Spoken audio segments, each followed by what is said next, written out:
Hello and welcome to the ZigWheels review of the Yamaha R15 version 3, and it's arriving right now, and we asked you to design this review.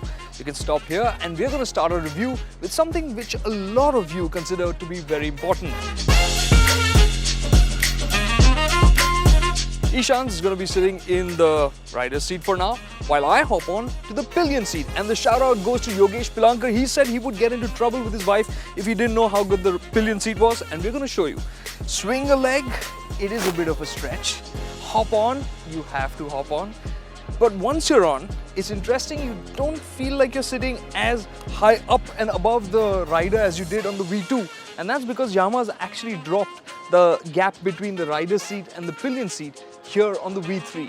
So it is better than the V2 for sure, but is it the ideal motorcycle to ferry your wife around or not? That's a question you're gonna have to figure out. So the much memed Vikram Betal feeling has been reduced dramatically. So it is a bit more practical here.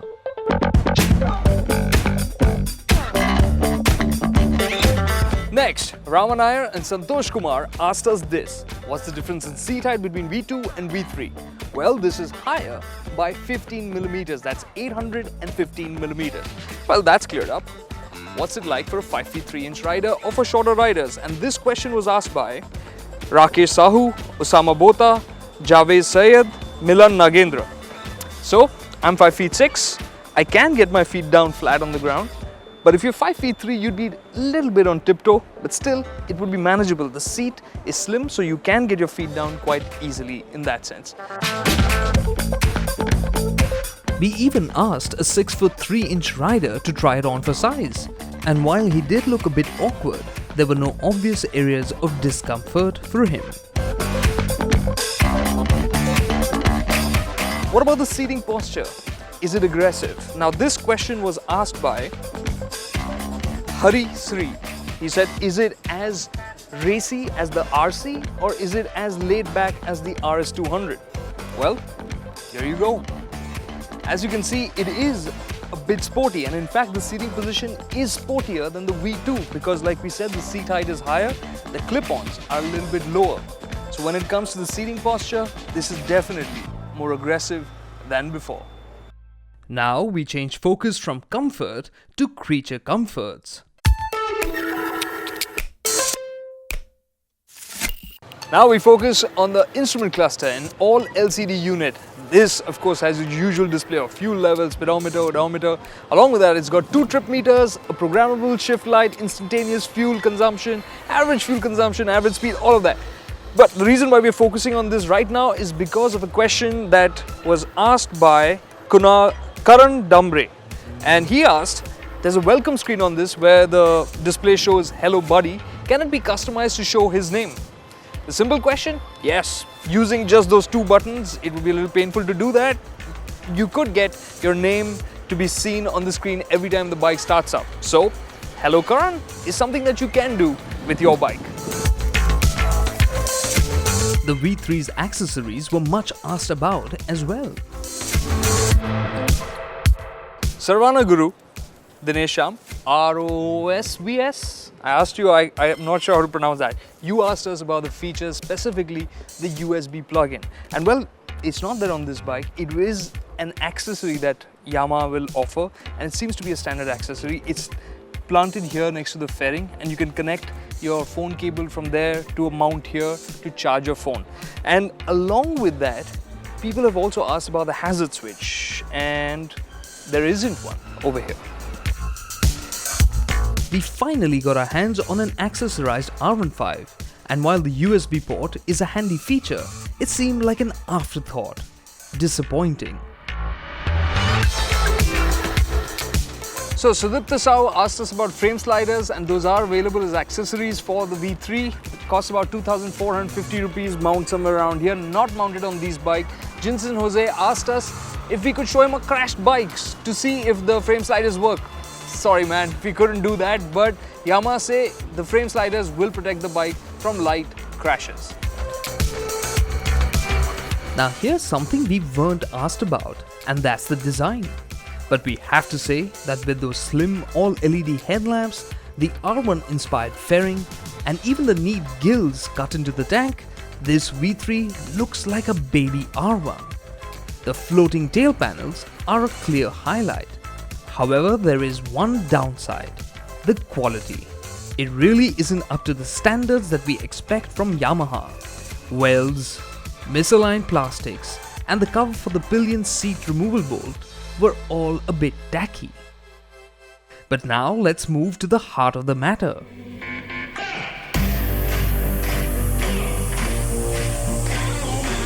Larson William, you're my brother geek, and now let's discuss the engine.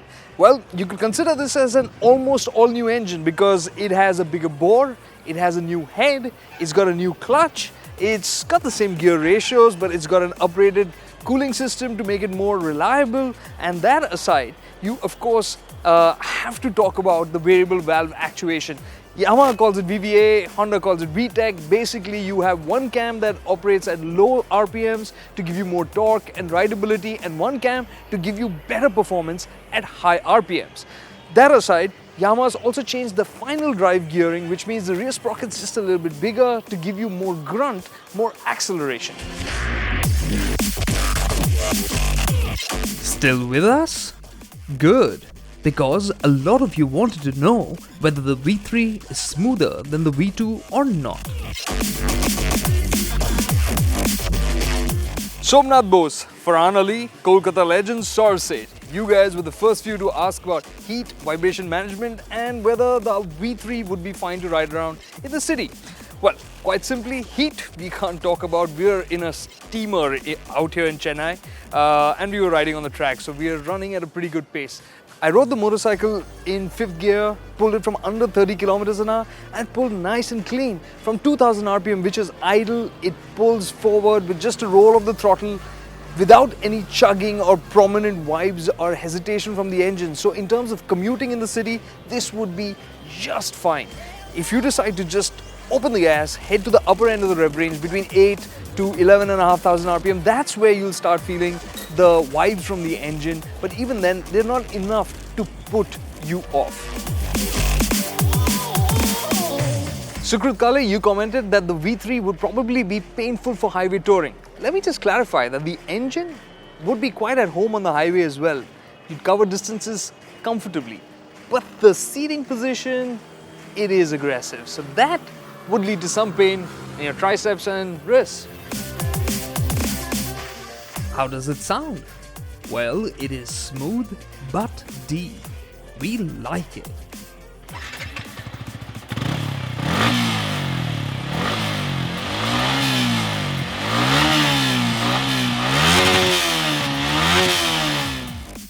And well, there is the optional Thailand-made Daytona exhaust, but it is much louder and it is meant only for track use.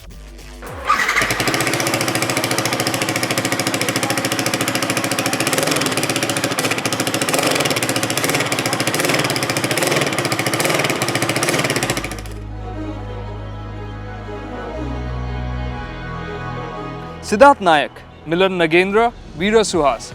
Thank you guys, at least somebody asked about performance, and that gets us to talk about how it felt like on the track. 0 to 60, 0 to 100 times, this is said to be faster. We don't have figures yet. We'll test it when we get it in Pune, and we'll give you the full download on that then. But right now on the track, this thing felt really at home. Like we said, because of the variable valve timing, it can rev, and the power delivery just remains so smooth. From 7,500 RPM, you feel that there is that continuity, and as you go higher up into the rev range, the power doesn't die out. And because the engine revs higher now, you can just play around with this between corners so well, carry so much more speed than I would have expected.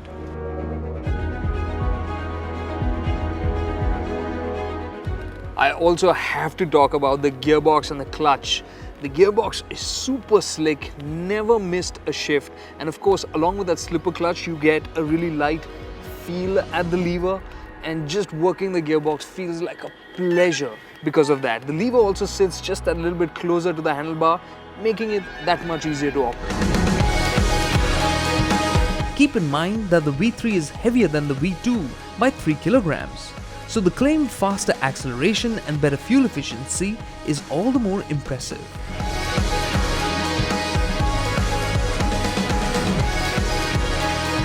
We'll have to wait to test it out, but for now we can tell you that we hit a top speed of 133 km/h in 5th gear, so there's plenty of scope left to go faster. However, you will need a lot of space, as in the higher gears, the grunt drops a bit at higher RPMs. Nonetheless, this is an impressive engine. Moving on to the next most important part, the chassis and suspension, and this point was raised by Gunasaleen C. He asked, is the suspension carried over? No, it's not. Yes, we've got straight telescopic forks now. We don't get upside down forks like international markets, but these are 41mm dia forks instead of the 33mm dia forks earlier. And you continue with a monoshock at the rear, but the swing arm is now smaller. It's wider, and so is the chassis, just a little bit wider. Why? Because you've got that wider tire out back, a 140 section, and right now the bike that we rode out on track, it uses a Metzeler, which is a radial, but for the V3, the standard bike does with a regular bias ply tire.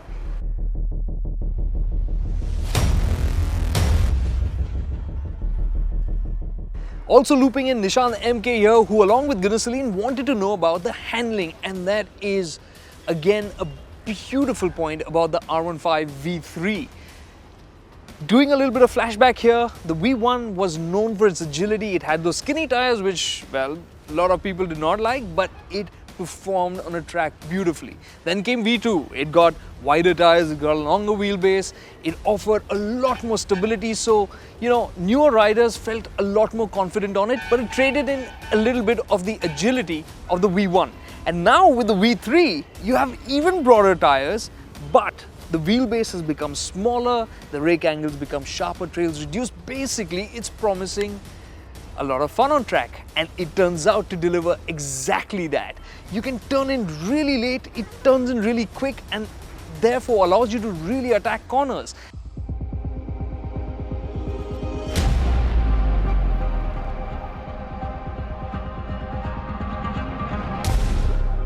I'm not kidding! You can see I was running up onto the curbs at first, as the bike turned in too quickly, and I had to adjust my line mid-corner. But as I got the hang of it, I found that I could turn later and later and carry more speed. I can't state it enough. The handling is truly worthy of the Super Sport tag. I just wish that the front and rear tire were of the same make and type. We can't wait to ride the V3 on the MRF setup alone. But it's not perfect. For instance, the brakes. You don't get ABS even now, and that's a big miss on Yamaha's part. And that aside, even though you've got much bigger discs at the front which have a lot of bite, feel is really lacking. So when you're braking hard into corners, you're left guessing a little bit. You have to just pull in at the lever and wait for it to bite to really modulate the braking effort required. And that aside, the front suspension or the tire, just in the spec that it is right now, felt a bit soft, especially during those hard braking moves. I think a radial front tire should have also been there on this motorcycle. The V3 in many ways is bringing the best of the V1 and V2 into one solid package. Has it worked? For enthusiasts, the answer is obvious. But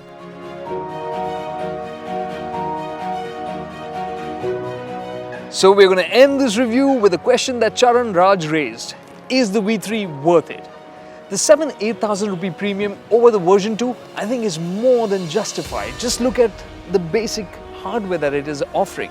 The new design is striking. You have that all LED headlamp and all LCD display, bigger tires, bigger brakes. You've got a highly operated engine with variable valve timing, slipper clutch. You get the drift, right? That's money well spent. But the question is, should you put your money on the R15 version 3?